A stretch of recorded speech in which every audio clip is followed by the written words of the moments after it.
Before declaration bye them I was the one बताने के लिए कि ऑल इंडिया बार एग्जामिनेशन कब होने वाला है।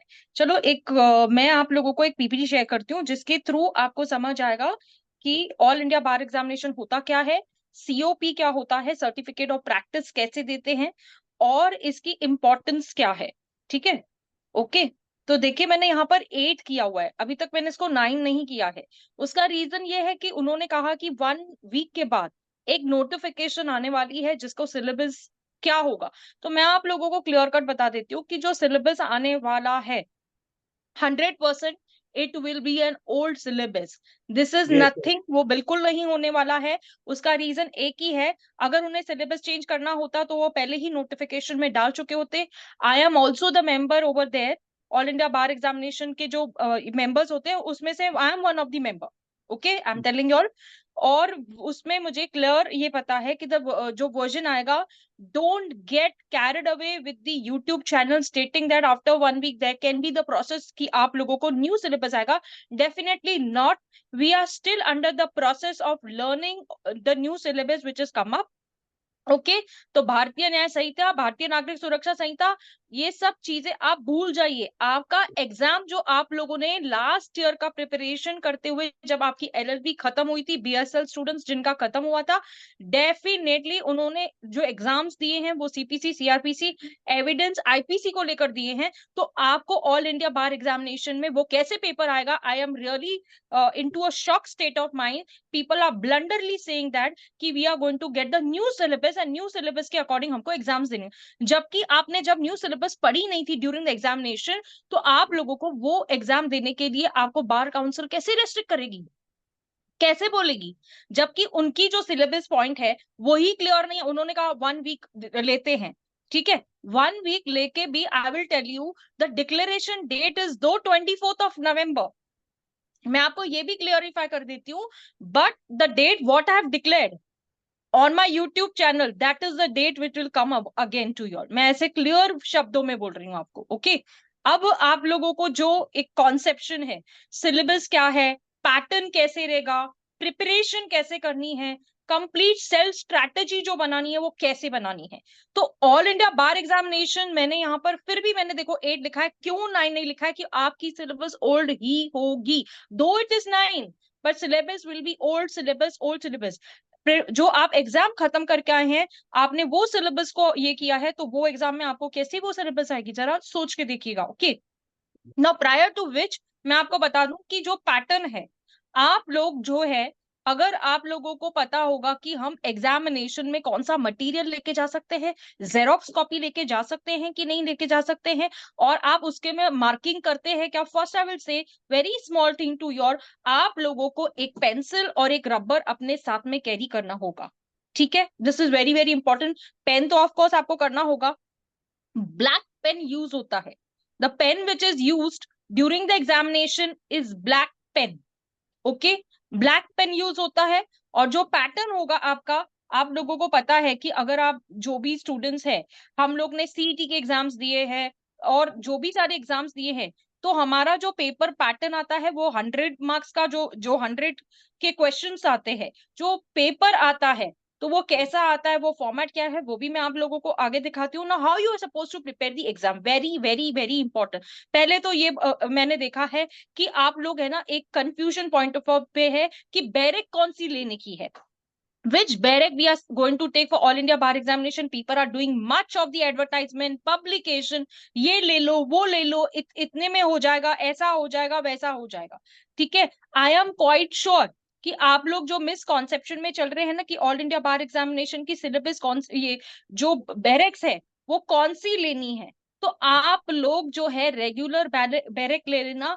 और अब वैसे भी बैरेक्स तो आपकी तीनों चेंज हो चुकी है, तो आपके पास अगर बैरेक्स नहीं है तो purchase second hand, instead of going on the first hand, purchase second hand. दूसरी बात मैं बताती हूँ कि यहाँ पर मैंने प्रिपेयर दी एग्जाम को जो लिखा है उसमें आप लोगों को इंडेक्स कॉपी जो होगी, which is a copy of index, copy of index आप लोगों को लेके जाना होगा।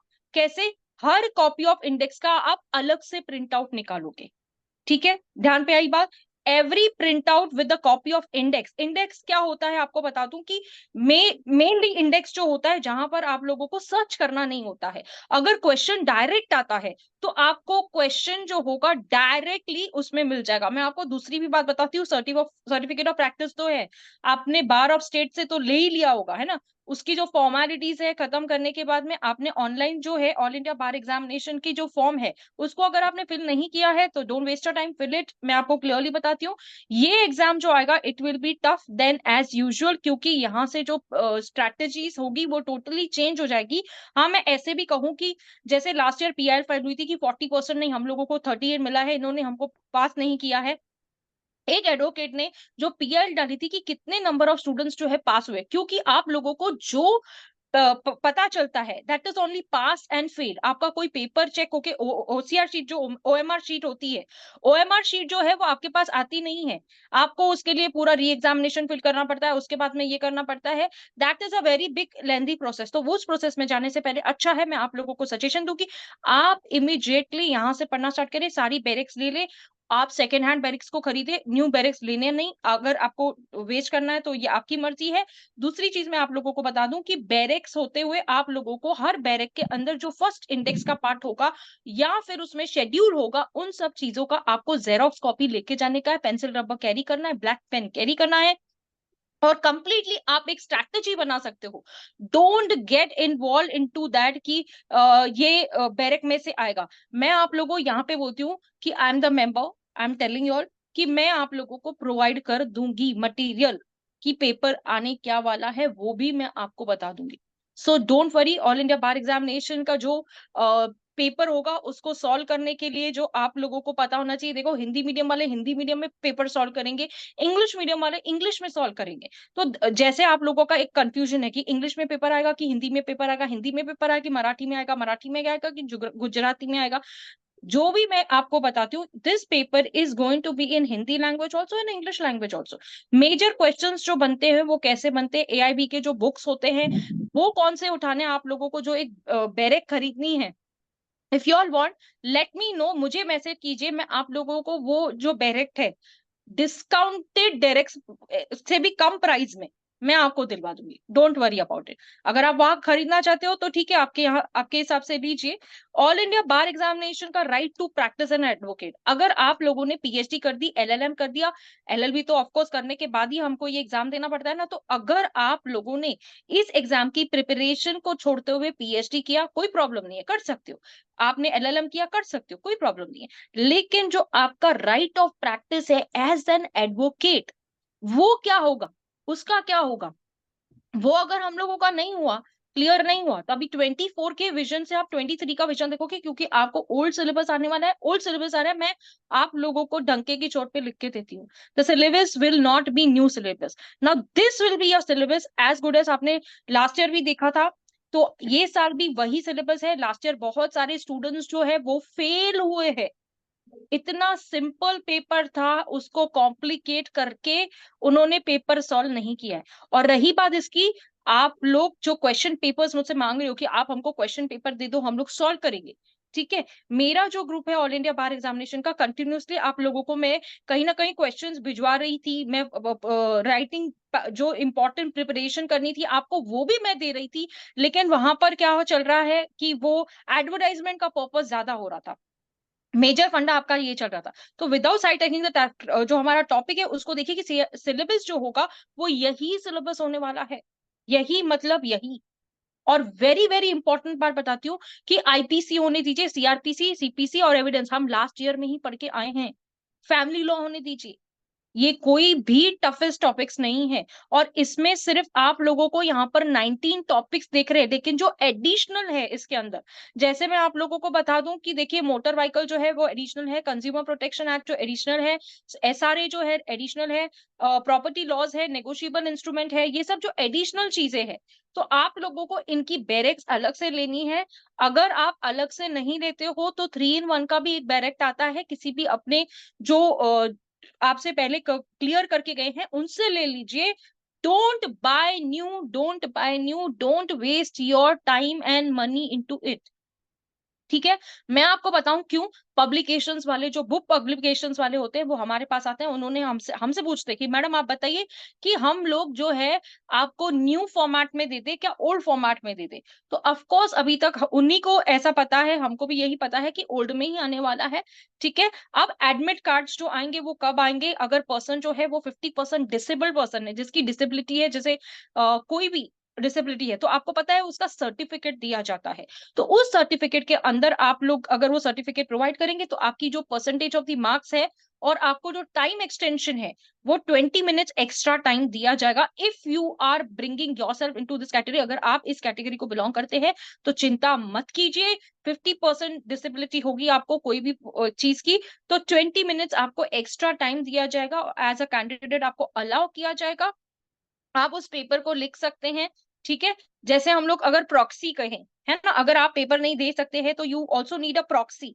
तो प्रॉक्सी कैसे आएगा, तो प्रॉक्सी का जो विजन है, जैसे अगर मैं कहूँ कि कैसे मतलब पेपर आप उसको बताओगे, वो एमआर शीट में जाके वो सर्किल सर्किल बनाएगा, या जो आंसर्स होंगे वो कैसे करेगा। तो कैंडिडेट्स जो है, जहां पर मैं आपको कहूँ कि सर्टिफिकेट और प्रैक्टिस जो होता है वो कंपलसरी है। आप लोगों को जिस भी स्टेट, और बहुत सारा कंफ्यूजन है कि मैं दिल्ली में दे सकता हूँ क्या, मैं महाराष्ट्र में दे सकता हूँ, मैं महाराष्ट्र में दे सकता हूँ कि मैं गुजरात में दे सकता हूँ, मैं यहाँ पे हूँ तो मैं यहाँ पे दे सकता हूँ क्या।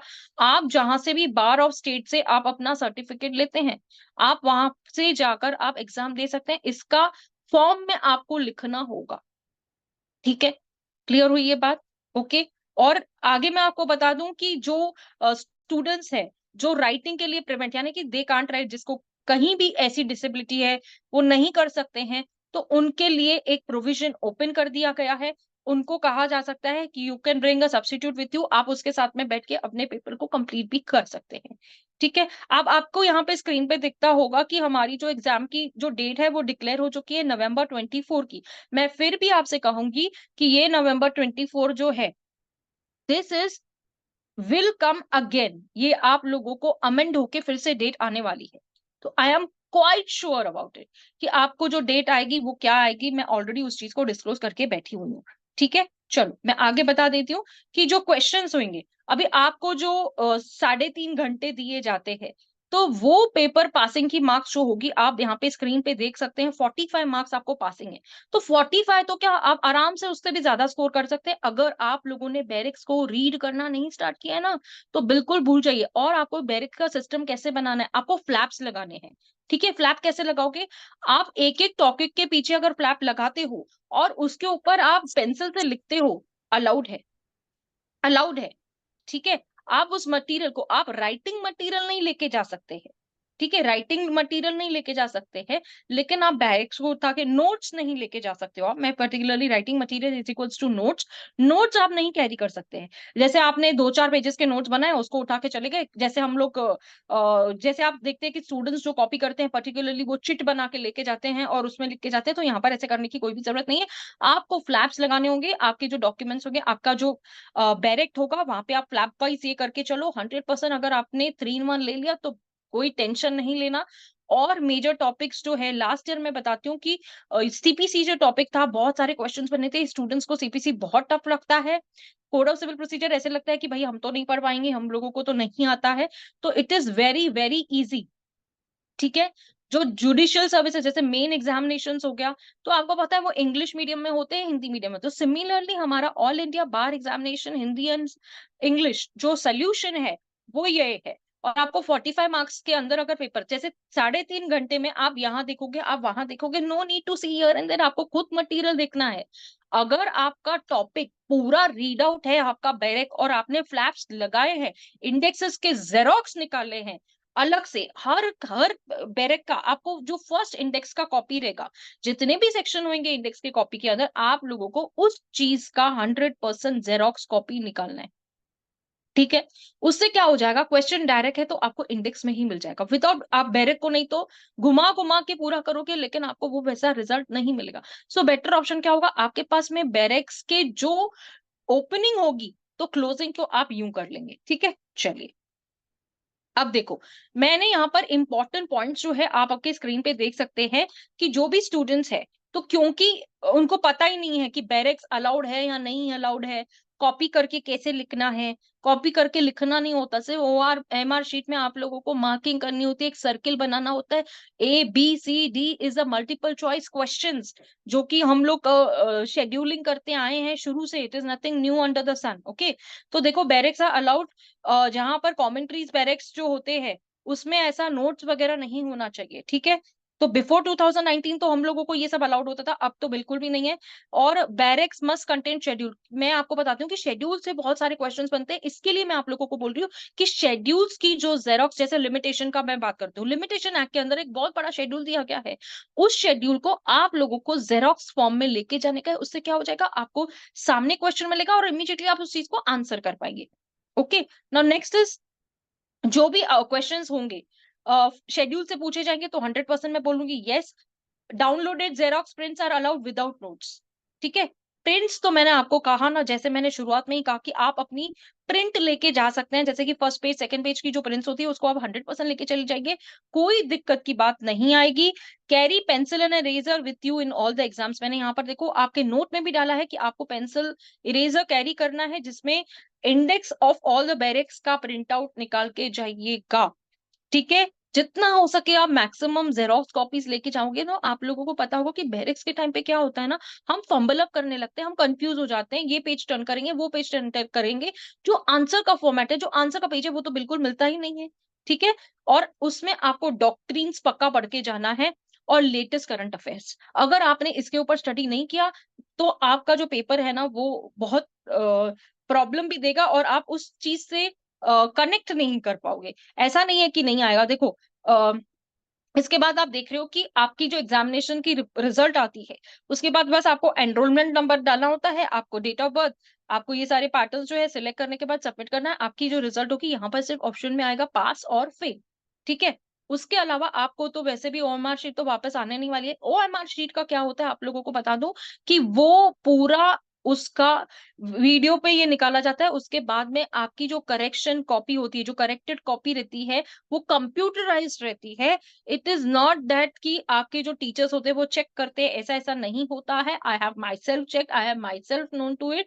मैंने खुद वो कंप्यूटराइज में डाल के हम लोगों ने पूरा उसको स्कैन करते हैं हम लोग। स्कैन करने के बाद आपकी OMR शीट के ऊपर जितने मार्क्स बनते हैं उसके हिसाब से हम पास और फेल का ये रखते हैं, ठीक है। आपको तो पता है पासिंग मार्क्स कितनी है, 45 टू योर जनरल कैटेगरी वाले के, और जो हमारे डिसेबल पर्सन है उन लोगों को 45 मार्क्स। तो 40 और 45 का जो, सॉरी 45 उनको है और 40 उनको है। तो इसके हिसाब से अकॉर्डिंगली आप अपनी प्रिपरेशन चालू कर दीजिए। आपको लगेगा 40 मार्क्स ही तो लेना है, उसके लिए क्या है। लेकिन अगर आप जितने, इसमें कोई नेगेटिव मार्किंग नहीं होती है। ये भी बात बता दूं कि बहुत सारा कॉन्सेप्ट ये आता है कि नेगेटिव मार्किंग आएगी तो हम क्या करेंगे। देखो पेपर ऑफ पैटर्न जो होगा वो इस तरीके से आएगा आपका, ओल्ड सिलेबस, ओल्ड पैटर्न। और मैं आपको बोल रही हूँ आई will give you all the paper definitely, do not panic. और मैं आप लोगों को पूरा प्रोविजनल जो है वो सब बताऊंगी कि क्या आने वाला है क्या नहीं आने वाला है, कितने क्वेश्चंस आएंगे, कितने आंसर्स में आप लोगों को गलती तो बिल्कुल करनी नहीं है, ठीक है। जिनके भी all India bar examination clear नहीं है, COP ले लीजिए, सर्टिफिकेट ऑफ प्रैक्टिस। और सर्टिफिकेट ऑफ प्रैक्टिस में आप लोगों को पता है कि 5 years के जो जितने भी लॉयर्स हैं जिनका एक्सपीरियंस है 10 years एंड अबव, उनके साथ में जाके आपको 3 एडवोकेट से आपको सिग्नेचर्स लेनी होती है और उसके अकॉर्डिंग आपको ये एनरोलमेंट दिया जाता है। और आप लोगों को, मुझे जितना पता है कि 100% टेम्पररी सनत तो आया ही रहेगा। अगर आपको टेम्पररी सनत नहीं आया है तो प्लीज एक बार देखिए, क्योंकि विदाउट टेम्पररी सनत आप लोगों को जो एग्जामिनेशन फॉर्म है उसको भरने में फायदा नहीं होगा। ओके, ठीक है। मेरा साउंड नहीं आ रहा है क्या? आ रहा है मैडम। आ रहा है ना? ओके, हाँ this will be the ma'am, format of your examination. Yes, एक क्वेश्चन था मैम। जो हाँ हमको ई सनद और आई कार्ड आया हुआ है, वो हाँ, हमको एग्जाम के टाइमिंग पे लेके जाना है क्या? नहीं नहीं नहीं नहीं नहीं, आधार कार्ड कैरी करना है आप लोगों को। Only you are Aadhaar card suppose and two, बैरेक्ट? हाँ हाँ, आधार कार्ड डायरेक्ट, और आपका जो एक एक आई कार्ड आया है ना वो भी कैरी करो अपने साथ में। जो मतलब पूरा वो बड़ा जो ये आया है ना, स्मॉल आइडेंटिटी कार्ड के जैसे, अगर वो कैरी करते हो तो भी आपको चलेगा। मतलब वो ज्यादातर पूछते हैं, कभी कभी नहीं भी पूछते हैं, पर अगर आप रखते हो तो it is okay with your. Aadhaar card आपको ओके। कंपलसरी कैरी करना होगा। ठीक है। और no steel rulers not allowed, कोई भी स्टील रूलर्स आप लेके नहीं जा सकते हैं। और जो स्टडी मटेरियल होगा उसके जितने भी प्रिंट्स आप लेके जाते हो उतने आपके लिए सही होगा। ओके। डिग्री का जो यस ये आया मैम। होगा ना, जो फॉर्मल डिग्री आएगी वो मत लीजिए, आई कार्ड लेके जाइए और आधार कार्ड साथ में रखिए, और अपने साथ में black pen, pencil, eraser. Okay. Okay ma'am, college ID is not necessary ना ma'am? No no no no, no no, not necessary, not okay necessary. Ma'am. Okay, thank you ma'am. चलिए, एनी अदर क्वेश्चन? मैम हाँ। Ma'am मुझे अभी आपसे एक ये चीज discuss करनी थी। आपने बताया था कि करंट अफेयर्स। हाँ हाँ। अफेयर्स पढ़ के जाना है, और डॉक्ट्राइन, और तीसरा आपने बताया था कि हर बेयर एक्ट का वो लेके जाना है जेरोक्स प्रिंट कॉपी। आउट। हाँ यस। मैम, वो जेरोक्स मैम इसमें सिर्फ दो ही एक ऐसे टॉपिक हैं जो सबसे हार्ड लेवल के आते हैं, एक कॉन्स्टिट्यूशन, दूसरा सीपीसी। जैसा आपने बताया था अभी कि सीपीसी हार्ड नहीं है, बट मैम वो ऑर्डर्स में उलझ जाते हैं हम लोग, और कॉन्स्टिट्यूशन में आर्टिकल में उलझ जाते हैं। हाँ, तो इसीलिए मैंने आपसे क्या कहा ना कि मेरा मेजर मेजर एजेंडा वही था कि अगर आपके पास जो इंडेक्स का प्रिंट आउट होगा ना, आप अगर नहीं पता है तो मैं आपको बता देती हूँ कि मैंने कॉन्स्टिट्यूशन मेरे स्टूडेंट्स को सिखाया हुआ है रेगुलरली, एक्चुअली मैं क्लासेस भी लेती हूँ। तो उसमें इसीलिए तो मैं आपको ऑल इंडिया बार एग्जामिनेशन की अलग से एवरी डे एक 1 आवर की क्लास देने वाली हूँ, जिसमें आपको प्रिपरेशन मटेरियल सब कुछ प्रोवाइड कर दूंगी मैं यहाँ से, और क्वेश्चन पेपर्स जो है उसका पीडीएफ भी मैं प्रोवाइड करूंगी। ओके। और ओके अगर मैम। आपकी बात ये सिविल प्रोसीजर कोड को लेकर है, तो if you have some time you can check with my channel, I have uploaded all the 51 orders, all the 51 orders. और वहां से आपको मैं बता दूं कि बहुत सारे जो स्टूडेंट्स हैं उन्हें सेक्शन और ऑर्डर के अंदर कंफ्यूजन होता है, सेक्शन क्या होता है, ऑर्डर क्या होता है ना। तो सेक्शंस और ऑर्डर्स को आप लोग अगर अलग से एक ये ले लेते हैं, यानी कि अगर आप प्रिंट आउट ले लेते हैं सेक्शंस का और ऑर्डर्स का प्रिंट आउट लेके जाते हैं, तो आपको वहां पे बिल्कुल भी कंफ्यूजन नहीं होगी, क्योंकि it is a vast topic to be discuss. जैसे कॉन्स्टी हो गया, सीपीसी हो गया, सीआरपीसी हो गया, एविडेंस हो गया, आईपीसी हो गया। आईपीसी को जो जो टॉपिक्स आएंगे ना, मैं आप लोगों को अभी बता देती हूँ कि the topics will be from the very fronting. अगर मैं आपसे कहूँ तो मेजरली आप लोगों को जो पूछा जाएगा from the IPC would be the examples. ठीक है। जो भी इलस्ट्रेशंस दी हुई होती है, फ्रॉम दैट इलस्ट्रेशंस ओनली आपका क्वेश्चन बनता है, क्वेश्चन में से आप लोगों को आंसर। अभी देखो मैं आपको जनरल क्वेश्चन बताती हूँ, आपकी स्क्रीन पे देख सक रहे हैं कि यहाँ पर इन्होंने जो क्वेश्चन पूछा है एविडेंस एक्ट से पूछा है। ठीक है। और आपके ऑप्शन क्या है, सेक्शन 92, 124, सेक्शन 115, सेक्शन 101। अगर आप डेफिनेटली यहाँ पर ये चीज देख रहे हो तो आप यहाँ पे ऑब्जर्व कर सकते हैं कि ये जो क्वेश्चन है ये एविडेंस एक्ट से बना है। आप क्या करोगे, एविडेंस एक्ट की बैरक उठाओगे, बैरक उठाने के बाद में अब ये इलस्ट्रेशन है, आप समझ गए हो, तो आप क्या करोगे 92, 115, 124 और 104, 101 के अंदर जाके ये इलस्ट्रेशन को चेक करोगे, आप मार्क करोगे विदाउट वेस्टिंग योर टाइम। और आपको ये कितना टाइम लगेगा, आपको ये करने के लिए आपको लगेगा एक एक minute. You have to justify yourself 1 minute. आपको आंसर के ऊपर जाना है, मतलब एक ही मिनट के अंदर आपको क्या करना है, आंसर फाइंड आउट करना है। आप क्वेश्चन को रीड करेंगे 1 मिनट, आंसर दोगे दूसरे मिनट, 2 मिनट्स के अंदर आपका एक क्वेश्चन कंप्लीट हो जाता है।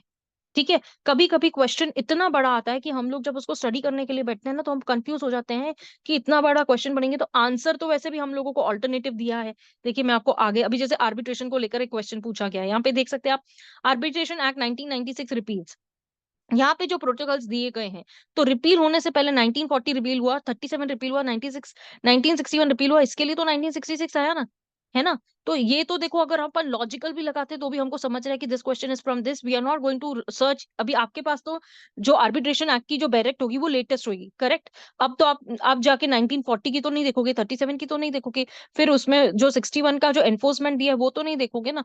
तो यहाँ पर आप क्या करोगे, कंफ्यूज हो जाओगे कि 40 है क्या, रिपील कब हुआ था। रिपील का मतलब क्या होता है, when the things get outdated it gets repeal. Repeal का मतलब है चेंज, अब उसके बाद में न्यू आता है ना। रिपील इज फिनिश, खत्म हो गया। अमेंडमेंट का दो मतलब होता है, एडिशन सब्ट्रैक्शन होता है, लेकिन रिपील का मतलब है टोटली रिपील, फिनिश, ओवर, उसका कोई जगह नहीं है। फिर आप देखो यहाँ पे दूसरा क्वेश्चन अगर आप देख रहे हो, वॉलंटरी थ्रोइंग और attempting through an acid is an offence punishable. अभी अगर आप एसिड को लेकर आपको आईपीसी में जो टॉपिक है वो तो पता ही है किधर है, 100% आप ये सेक्शंस में जाके चेकआउट करोगे। अभी 120A 120B किसको नहीं पता है, 100% पता है। 295A के अंदर कंफ्यूजन होता है, आप उसको चेक करके 326 ऐसे मार्क करोगे, इमीडिएटली 2 मिनट में आपका क्वेश्चन सॉल्व हो गया। ठीक है। अब दूसरा क्वेश्चन देखो, A is at the work with the hatchet, the head files. अब ये वाला क्वेश्चन है ना, इतना रिपीट होता है, इतना रिपीट होता है ना, आप जितने भी ऑल इंडिया बार एग्जामिनेशन के क्वेश्चन पेपर में देखोगे ना, this is a repeated question which is asked by this. Okay. An offence of a murder, offence of culpable homicide, not an offence. ऐसा कोई ऑफेंस थोड़ी होता है, जबकि उसको पता ही नहीं है, तो ये ऑफेंस कैसे हुआ? ठीक है. तो आप क्या करोगे कि अभी देखो यहाँ पे कंफ्यूजन होगा कि ये सेक्शन कैसे फाइंड आउट करेंगे, ये इलस्ट्रेशन कहाँ पे ढूंढेंगे हम लोग बैठ के, क्योंकि अगर यहाँ पर मर्डर की बात की जा रही है, कल्पेबल होमिसाइड की बात की जा रही है, ग्रीवियस हर्ट की भी बात की जा रही है, तो अकॉर्डिंग टू विच उसके सेक्शंस के अंदर होना चाहिए ना. तो फिर अगर आप यहाँ पर आपका इलस्ट्रेशन रीड आउट होगा, तो who can stop you from all this? Nobody can stop you. इसीलिए मैं बोल रही हूँ कि आपको अपनी बैरिक्स को थरली रीड करना है, रट्टा मारना नहीं, रट्टा मारना नहीं, ये गलती करना नहीं. लाइफ का आपको जो ये है ना, वो प्रॉब्लम हो जाएगी. अब देखो यहाँ पे जो इलस्ट्रेशन है ना, वो थोड़ा बड़ा है.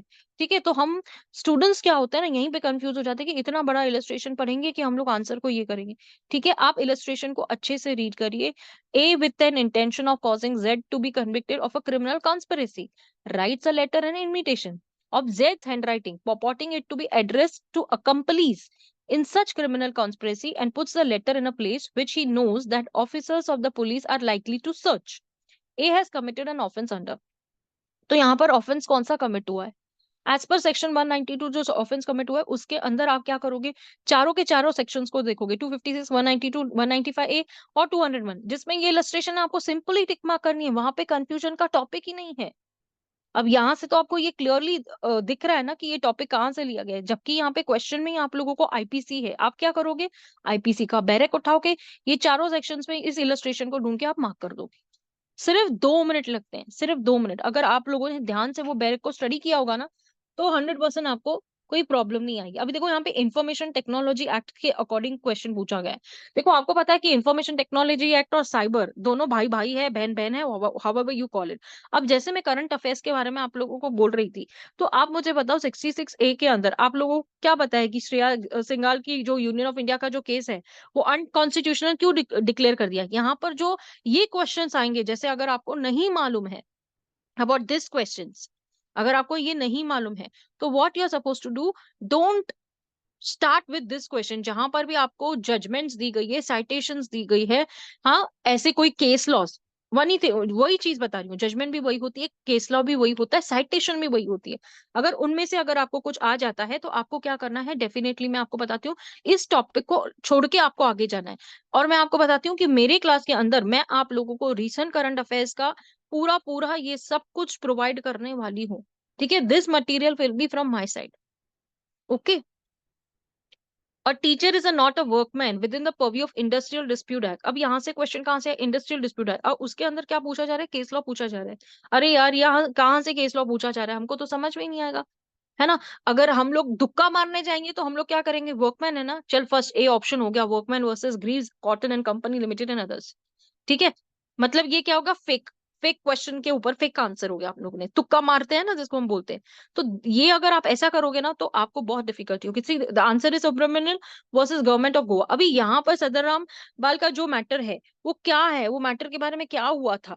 तो इसी तरीके से जो आप लोगों को ये क्वेश्चंस जो साइटेशन फॉर्म में बनेंगे, करंट अफेयर से बनने वाले. अब ये फैक्ट्रीज एक्ट से डायरेक्ट क्वेश्चन बनाया गया है, अकॉर्डिंग टू फैक्ट्रीज एक्ट. ये फैक्ट्रीज एक्ट से डायरेक्ट क्वेश्चन बनाया गया है. तो आप लोगों को फैक्ट्रीज एक्ट की, अब आप बोलेंगे हमारे को तो इसमें फैक्ट्रीज एक्ट तो दिया ही नहीं है, तो हम फैक्ट्रीज एक्ट की बैरक को अलग से लेके जाएंगे क्या? Many questions develop into your mind कि ये कैसा होगा, वो कैसा होगा. तो ये अगर आप लोगों को जो मैं मटेरियल प्रोवाइड करूंगी ना, ये सारे मटेरियल के अंदर मैं ये सब दूंगी आपको, तो आप लोग वहां पे फंबल अप भी नहीं करेंगे, कंफ्यूज ही नहीं होंगे कि ये क्वेश्चन आखिर आया कहाँ से है. ठीक है. नाउ नेक्स्ट क्वेश्चन देखो. अब ये क्वेश्चन जो है, इसके अंदर है ना 1, 2, 3, 4 के पूरे ये दिए गए हैं. ठीक है. अब ये कॉन्ट्रैक्ट से जो क्वेश्चन पूछा गया है, हिंदू अडॉप्शन एंड मेंटेनेंस से जो क्वेश्चन पूछा गया है, आप लोगों को इसी फॉर्मेट में आएगा.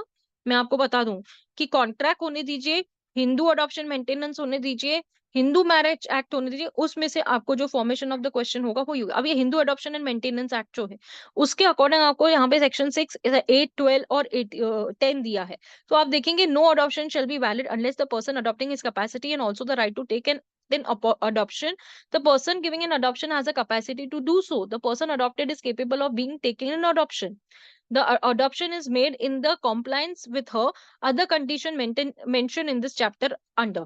अभी देखो Hindu adoption and maintenance act में क्या करोगे आप, सेक्शन देखोगे, क्योंकि यहाँ पर इन्होंने क्लियर कट आपको अडॉप्शन के बारे में पूछा है, ठीक है। तो ये आपको कहीं ना कहीं बता रहा है अडॉप्शन, तो आपको Hindu adoption and maintenance act में सेक्शन 6, 8, 12 के अंदर ये कहाँ पे दिया गया है, आप इमीडिएटली सिर्फ ये सेक्शंस को देखोगे, पूरा बैरक को देखने की बिल्कुल भी जरूरत नहीं है। Don't waste your time. और 3.5 घंटे जो है ना वो ऐसे चले जाते हैं जैसे हमारे 3 घंटे भी नहीं जाते, क्योंकि 3 घंटे में हमको पता है ये क्वेश्चन है, इसका आंसर लिखना है। यहाँ पर आंसर लिखना नहीं होता है कि चलो हम लोगों ने कुछ भी एक अपना आंसर बना के लिख लिया, हो जाएगा, अपन पास हो जाएंगे, तो डेफिनेटली ऐसा नहीं होगा। अब देखो नेक्स्ट क्वेश्चन पूछा क्या, Muslim women protection rights of marriage according to act 2019। अभी जो तलाक को लेकर काफी प्रोनाउंसमेंट हुई थी, तो Muslim husband upon his wife by words either spoken और रिटन और इन इलेक्ट्रॉनिक फॉर्म। आपको पता है कि न्यू लॉज के अंदर इलेक्ट्रॉनिक फॉर्म की जो कैपेबिलिटी है वो ज्यादा बढ़ चुकी है, लेकिन वहां पर क्या है, हम सेकेंडरी एविडेंस को लीड करते थे, अब नहीं करते हैं। तो उसमें जो मैरिज होगी आपको क्या करना है, मुस्लिम इसके अंदर जाना है, ठीक है।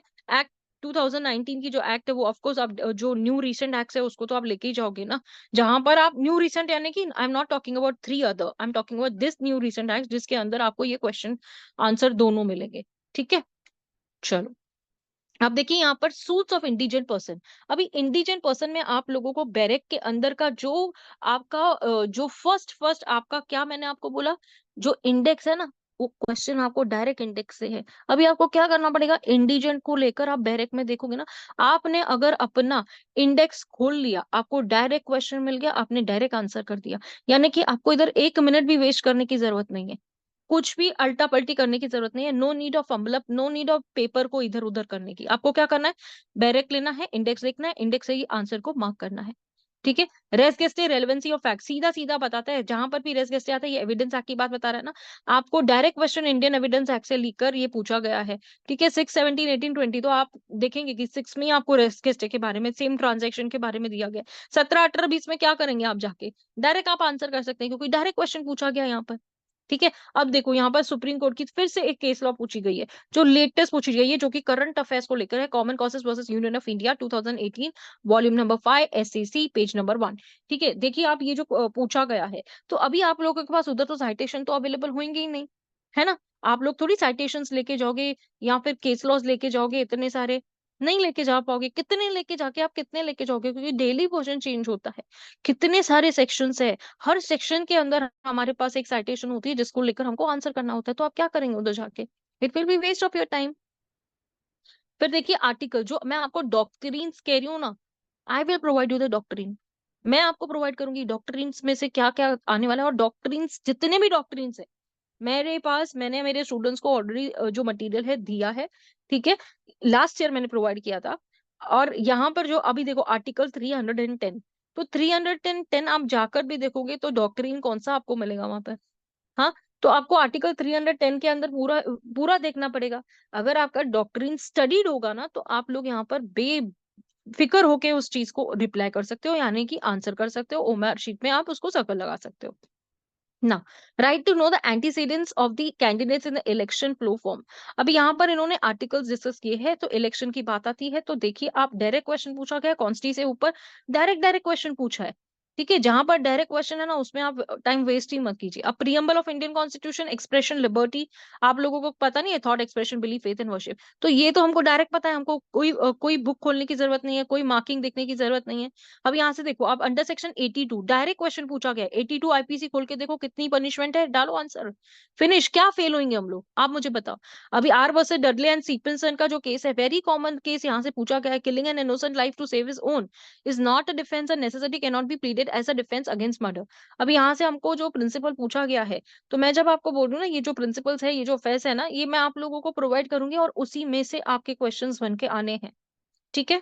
नाउ नेक्स्ट क्वेश्चन आप देखो, on and the form of commencement Hindu succession act in joint family govern by मितिक्षरा।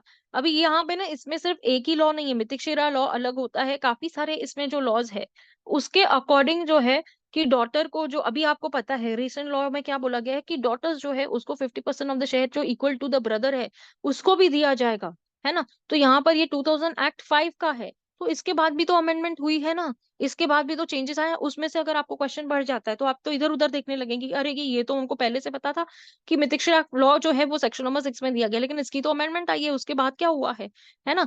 तो इसलिए जो लेटेस्ट होंगे ना आप लोगों के पास, तो उसके अंदर डेफिनेटली इस आंसर को दिया गया है। अब section 5 Hindu marriage act relates to, अब यहाँ पर आपको डायरेक्ट क्वेश्चन सेक्शन का 5 पूछ रहे, तो आपको क्या करना है, सेक्शन 5 निकालना है, और आपके इंडेक्स में क्वेश्चन जो पेज नंबर्स रहेंगे, तो आपको क्या होगा, वो पेज नंबर भी फंबल अप करने की जरूरत नहीं पड़ेगी। नहीं तो आप एक एक पेज टर्न करते बैठेंगे, उसमें आपका टाइम जाता है। बाकी नहीं, आपको आता भी है, ऐसे नहीं बोलूंगी नहीं। The national consumer dispute redressal, अभी देखो यहाँ पर डायरेक्टली पूछा गया कि ये कौन सी एक्ट है, ये तो आपके इसमें ही है, आपको क्या करना है, डायरेक्टली मार्क करना है ना। What is the limitation period applicable to the 3 forms in entering a complain upon the consumer protection act 1986। अब यहाँ पर कंज्यूमर प्रोटेक्शन एक्ट 1986 का डायरेक्ट क्वेश्चन लिमिटेशन पीरियड पे पूछा गया है, तो यहाँ पर आप क्या कर सकते हो, 2 बैरक यूज करते हैं, कंज्यूमर की और लिमिटेशन की, वहां से आप चेक करोगे, काउंटर ब्लास्ट करोगे और आंसर करोगे। ठीक है, वो भी मैं आपको बताऊंगी कि आपको चेक कैसे करना है, देखना कैसे है, क्योंकि स्टूडेंट्स को क्या लगता है कि पढ़ना है तो खाली रीड आउट करना है, रीड आउट करना है, लेकिन रीड आउट करते समय आप लोगों को वो क्लू होगा ना, तो आप आंख बंद करके भी आंसर कर सकते हैं। ऐसा नहीं होगा कि जरूरी आपके हाथ में बैरक है। अच्छा मुझे बताओ, अगर आप लोगों को आंसर आता है फिर भी आप बैरक में देखते रहोगे क्या? हम लोग क्या करते थे, मैं आपको बता दूं कि we used to check in the last. ठीक है, आंसर है ना, है, मालूम है, एक बार देख लिया बस खत्म हो गया। अगर आप उस चीज को लेकर श्योर है कि इसका आंसर ये है, फिर क्या करना, 1 सेकेंड उस बैरक को ओपन करके आंसर देख के, और भले आंसर आपने मार्क किया है, लेकिन don't waste your time what answer you know, instead of wasting. अभी देखो यहाँ से जो मॉडल लॉ के रूल्स को लेकर, आर्बिट्रेशन एक्ट को लेकर जो ये क्वेश्चन पूछा गया है, अब वहां पर तो आप लोगों के पास साइटेशंस तो होंगे नहीं ना, तो मैं आपको वो साइटेशंस की लिस्ट दूंगी जहां से क्वेश्चंस आएंगे।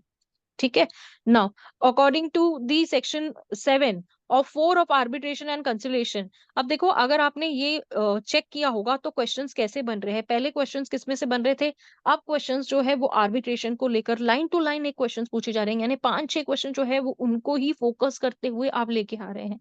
ठीक है, आर्बिट्रेशन अग्रीमेंट कंटेन इन, अभी डॉक्यूमेंट होनी चाहिए, साइन होनी चाहिए, लेटर्स टेलीग्राम्स जो भी, और कम्युनिकेशन होनी चाहिए, अग्रीमेंट के थ्रू होना चाहिए, एक्सचेंज स्टेटमेंट। आपको मैं बता दूं कि आर्बिट्रेशन के ना 2 ये होते हैं, it is not only one. Arbitration जो होता है, बैंक अगर आर्बिट्रेशन अवार्ड पास कर देती है, तो उसके बाद हमारे पास रेमेडी क्या होती है, हमको अपील में कहाँ पे जाना होता है। तो these are also the question which are going to be asked from you now. ठीक है, जो तो सीनियर्स भी कंफ्यूज होते हैं। Waiver of right to object the deviance from the arbitration agreement is mention under that. आपको क्या करना है, ये जो एग्रीमेंट पूछा जा रहा है आपको 7-4 और इसमें फाइंड आउट करना है, सेक्शन नंबर 20 और 22 में। ये सेक्शंस देखते हुए आपका answer would be very easy, क्योंकि आपको पता है आर्बिट्रेशन की बैरक खोलनी है, ये 4 सेक्शंस देखने हैं, इसके अंदर जहां पे आंसर आएगा वहां पे टिक मार्क करना है। ठीक है ना, plea bargaining applicable only the respect of those offence punishment imprisonment up to, अब यहाँ पर पनिशमेंट आ गई, इम्प्रिजनमेंट आ गई। प्ली बार्गेनिंग जो है आपको चिल्ला चिल्ला के सीआरपीसी के बारे में बात करता है ना, कोड ऑफ क्रिमिनल प्रोसीजर।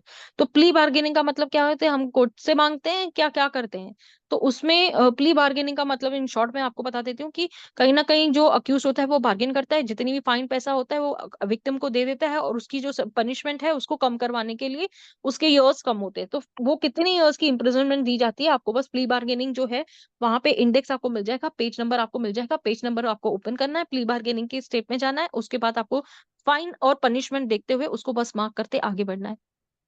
ठीक है, सी मैं आपसे क्या कर रही थी, कभी कभी इतना बड़ा क्वेश्चन आ जाता है ना, हम क्वेश्चन को पढ़ने के लिए भी ऐसे लगता है कि इतना बड़ा क्वेश्चन पढ़ेंगे हमको आंसर आएगा कि नहीं आएगा। अब आप मुझे बताओ कि यहाँ से जो क्वेश्चन आपको को फॉर्म हुआ है, सीआरपीसी का क्वेश्चन है, सेक्शन नंबर 195 को लेकर पूछा जा रहा है, और 190 का क्लॉज 1 को लेकर पूछा जा रहा है, क्या डिस्क्लोज करता है। तो इतना बड़ा क्वेश्चन पढ़ने के बाद में आप सुप्रीम कोर्ट की इस जजमेंट को लेकर, जो कि ओल्ड जजमेंट है 1998 की, ठीक है, जिसमें आप क्या करोगे, है ना, क्योंकि आप लोगों को करंट अफेयर्स, ये तो करंट अफेयर्स तो नहीं है, this is the old version, है ना। तो लेकिन ऐसी साइटेशंस जो आज दिन तक चलती हुई आ रही है, मेजरली वही पूछा जाता है। ठीक है, तो I am going to give you the citations, मैं 1-2 क्वेश्चन लेती हूँ, उसके बाद आपके क्वेश्चंस ले लेती हूँ। ठीक है, या फिर अगर आपको चाहिए तो we can continue tomorrow also. I will give you all the papers every day to solve.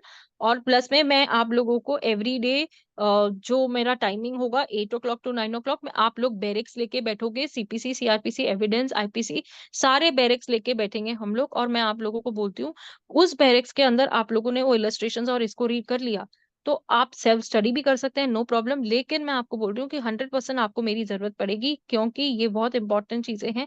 जो साइटेशंस आने वाली है वो कोई नहीं बताएगा आप लोगों को।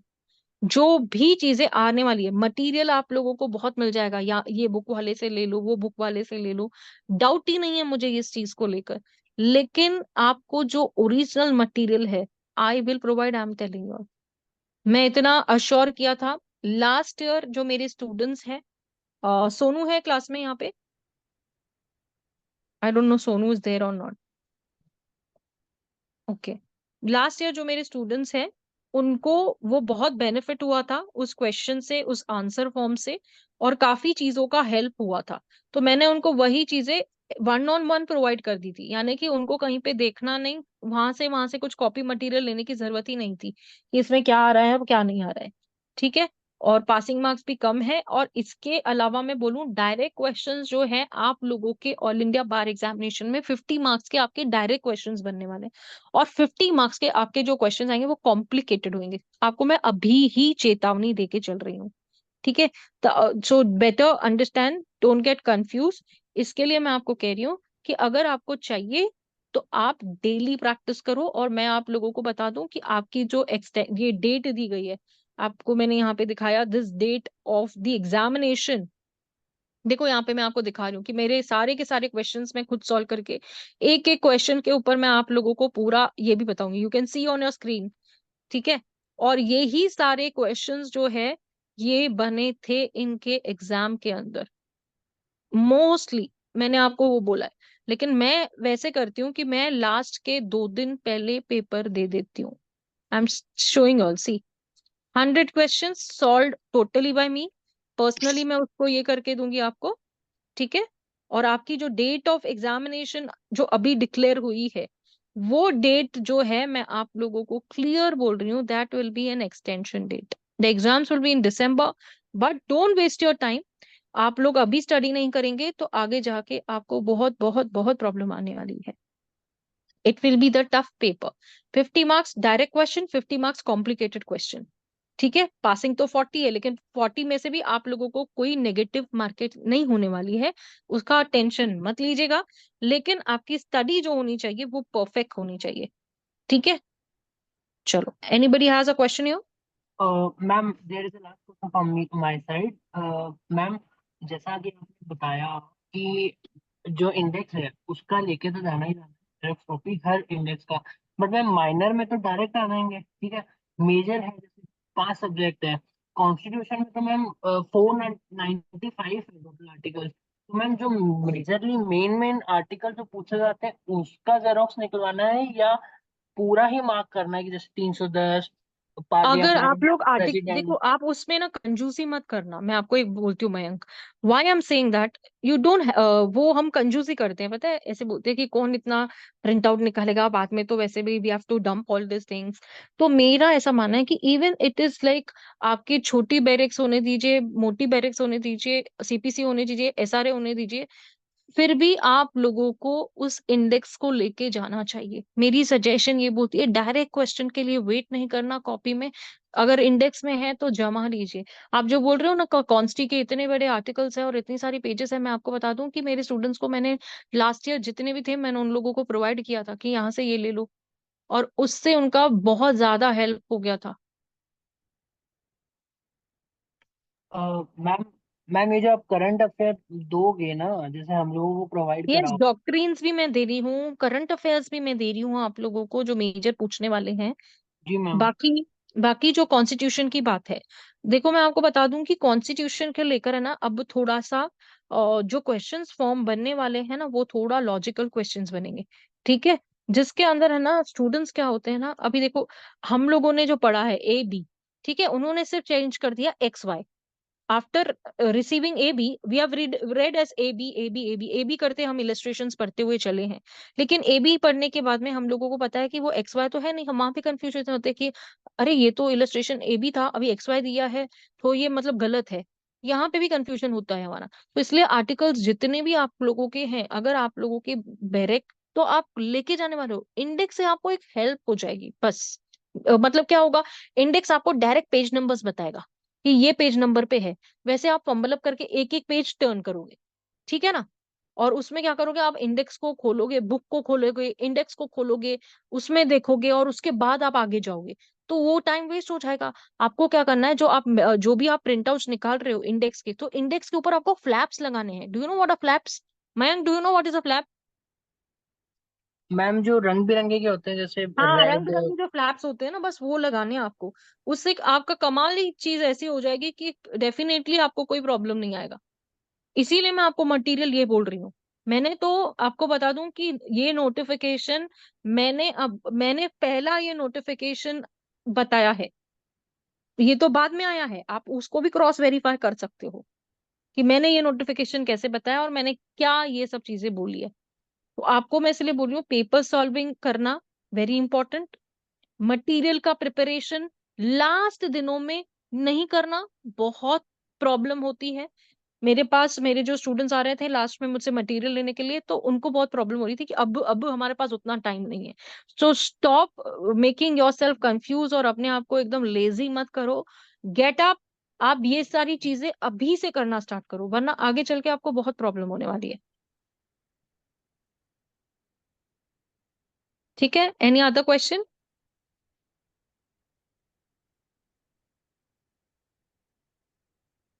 मैम आप पुणे से हो हाँ ना? हाँ हाँ, मैं पुणे से हूँ। हाँ जी मैम, बिल्कुल। मैडम आप डोंट जो क्या वरी, नाम है जो साइट। पूना से है ना, जो पूना से है उनको मेरे इस यहाँ से मटेरियल डायरेक्टली हैंड ही लेके जा सकते हैं आप लोग। आई will give you my office address also. जैसे लास्ट ईयर में प्रोवाइड कर रही थी, जो भी पूना के स्टूडेंट्स थे, बॉम्बे के स्टूडेंट्स थे, उनको मैंने पर्टिकुलरली प्रोवाइड कर दिया था। और जिनको भी चाहिए मुझे बोलिएगा, मैं आप लोगों को कुरियर कर दूंगी यहाँ से। ठीक है। Okay ma'am. वो आप बैरेट वगैरह का आप बात कर रहे थे ना मैडम, हाँ जी। उसका लिंक आप ग्रुप में शेयर कीजिएगा प्लीज। हाँ हाँ, यस यस यस यस, मैं आपको पूरा और सब कुछ प्रोवाइड कर रही हूँ, don't worry about it. Okay ma'am, okay. और दूसरा थिंग ये मैम, आप साइटेशंस का जो पीडीएफ वगैरह देंगे, तो हाँ, साइटेशंस का पीडीएफ वो अलग होगा कि सब क्वेश्चंस में मिक्सअप होगा वो? नहीं, साइटेशंस का क्वेश्चंस नहीं होगा, आपको साइटेशंस दूंगी मैं सारे। ठीक है। जो हम्म। साइटेशंस अभी आएंगे ना करंट अफेयर्स के अंदर, मैं आपको बोल रही हूँ, मैं ओपन एंड शट बोल रही हूँ कि आप लोगों को उस पेपर में जो भी साइटेशंस आएंगे ना, वही साइटेशंस मैं आप लोगों को देने वाली हूँ, डोंट वरी। और आप जो है ना कि अगर वो साइटेशंस नहीं आए तो क्या, फिर तो हमारी तो खत्म हो जाएगा ना, मतलब हम जिसके हिसाब से चल रहे हैं। अगर आपको, आप इस पे मत जाइए कि हमको डिस्टिंक्शन नहीं मिलेगा, ये नहीं मिलेगा, वो नहीं मिलेगा, it is just a pass and a fail, okay. तो मैं आप लोगों को वही कह रही हूँ कि जो साइटेशंस मेरे तरफ से प्रोवाइड किया जाएगा, that will be a question form में नहीं, क्वेश्चंस पेपर्स में मैं आप लोगों को वही साइटेशंस दिखाऊंगी जो मैं आपको साइटेशंस दे दूंगी, ओके।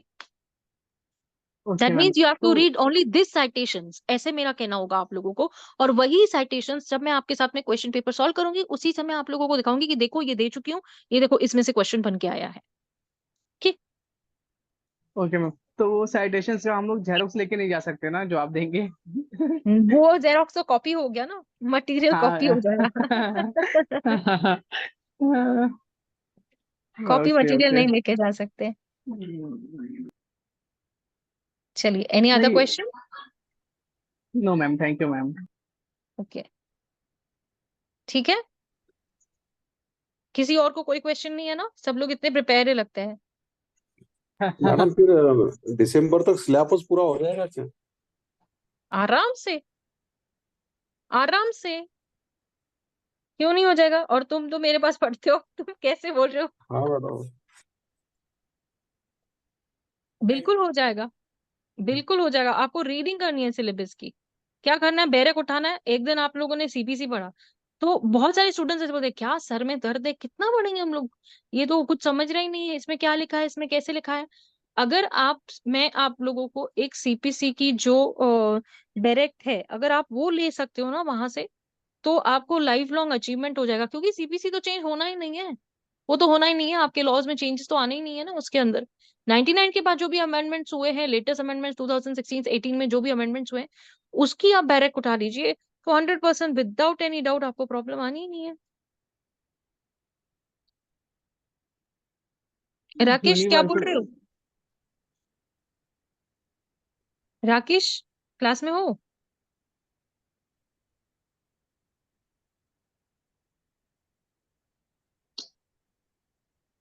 बोलो। यूनिवर्सल का लेंगे मैडम तो चलेगा। चलेगा, चलेगा, चलेगा, लेकिन आप जितना हो सके ना, मैं आप लोगों को चेतावनी देके जा रही हूँ, this year the paper is going to be very very tough. Hmm 100% बोल रही हूँ मैं आपको।